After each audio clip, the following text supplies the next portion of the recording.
Уважаеми сънародници, в събота от 18 часа е националният протест за запазване на българския лев. В София на площада между парламента, бившия партиен дом и БНБ се събираме, за да кажем ясно и категорично за пореден път, че не желаем България да бъде вкарвана на сила и с фалшиви данни в еврозоната. Заедно с нас ще бъдат представители още от няколко европейски държави, които също ще дойдат да ни подкрепят и да кажат категорично, че застават зад нас в тази борба. Протестът обаче не е само единствено в София, той е национален протест. Както направихме на 31 май преди един месец, когато излязохме повече от 300 хиляди българи. Това е най-големият подобен национален протест в страната след 1990 година. Нека да го направим и сега в събота. Във вашия град, във вашето село, където имате възможност, организирайте се, излезте и протестирайте на същото място, на което го направихте на 31 май.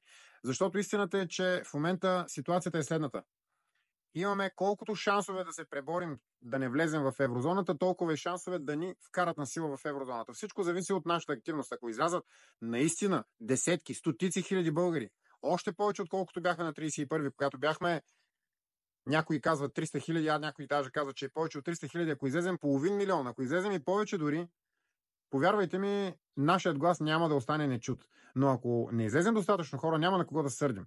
В крайна сметка, съдбата на всеки един народ зависи от него самия. Ако ние самите не покажем, че искаме да бъдем свободни и независими, няма да бъдем такива. И после, дори да има избори, никой няма да ни е крив, че вече нашата държава ще е загубила своята финансова независимост. Но това, което най-важното, което трябва да знае всеки един от нас, в момента със своите собствени ръце ние ковем съдбата на България.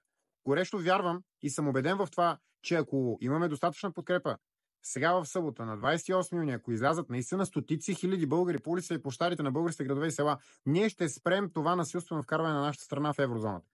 Борбата ни тепърва започва, уважаеми сънародници.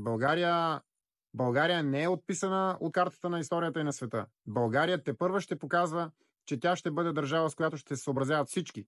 Стига ние, българите, да покажем, че заслужаваме да бъдем свободен и независим народ. В събота, на 28 юни от 18 часа в центъра на София и във всички останали български градове и села.